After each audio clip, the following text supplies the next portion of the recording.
A 14-year-old girl, Alice Gross, left her home for a walk and disappeared without a trace.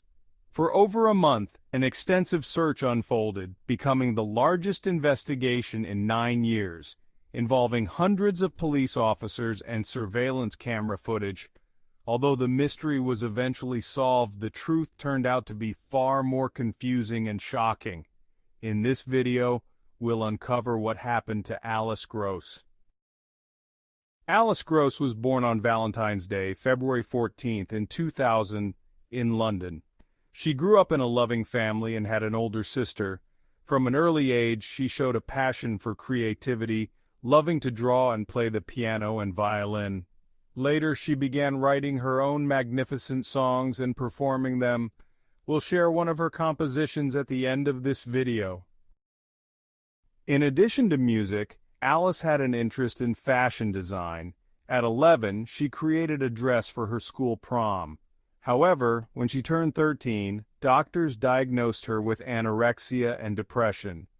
Despite these challenges, Alice continued to express her creativity, and she had every chance of achieving great success.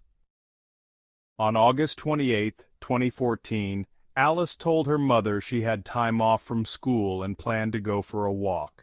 She loved walking along a small canal near her home in a London suburb. Her usual route was about 4.5 kilometers. She left around 3 p.m., promising to return by 6 p.m. Later, she texted her father saying she would be home soon, but she never returned. By 7 p.m., her parents began to worry. They tried calling her, but her phone was off. Given Alice's struggles with anorexia and depression, their concern deepened. Her parents contacted several of her friends, but no one had seen her. Fearing for her safety, they called the police. The search began immediately, with detectives focusing on Alice's usual route. Family and friends also joined the search, but no trace of her was found. Detectives reviewed surveillance footage and quickly identified Alice on camera, first heading along the Grand Union Canal and later spotted near the Tram Pier Way Bridge on her way back home. The police released information about the missing girl to the media, generating several tips from the public, but these did not lead to her. As days passed, the police continued examining nearby camera footage and local parks while also interviewing residents along Alice's route. On September 1st, Alice's family recorded a video pleading for her to come home and asking anyone with information to contact the police. Investigators considered several theories. Abduction was the most alarming, as Alice's route included many secluded areas where she could have been attacked. There were also concerns she might have run away or even harmed herself, but police found these scenarios unlikely. Alice, at just 14, would likely have needed help to go missing, and if she had taken her own life, her body would have likely been found by now. As the case gained public attention, it was transferred to a special unit at Scotland Yard. On September 3rd, a massive search was organized, drawing hundreds of volunteers. The very next day, police discovered significant evidence. Alice's backpack and shoes were found near her home, suggesting she may have been in serious danger. Scotland Yard released all available footage of Alice, and as search efforts intensified, they announced a £20,000 reward for any information. Despite extensive searches, Alice's phone remained missing, though data showed she sent a message from a location close to where her backpack was found. 2 days later, police arrested a 25-year-old man on suspicion of Alice's murder, but he was soon released due to insufficient evidence.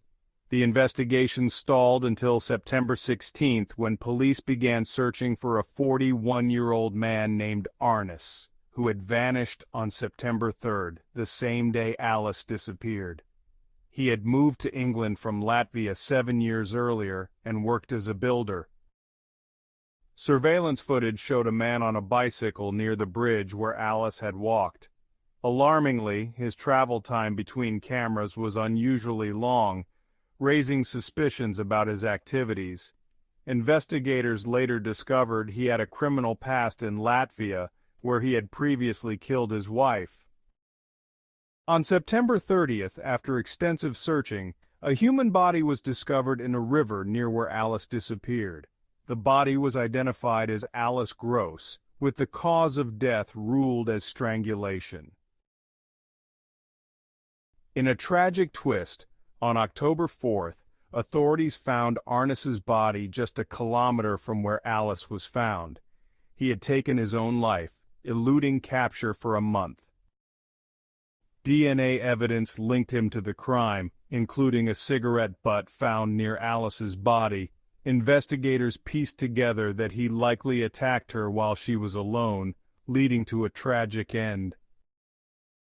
Alice's parents were outraged at how authorities allowed a convicted killer to reside in the country.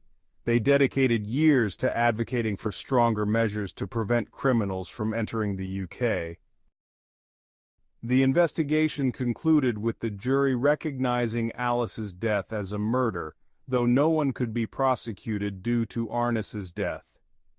A memorial service for Alice took place on October 23rd, attended by thousands, where one of her beautiful songs was played.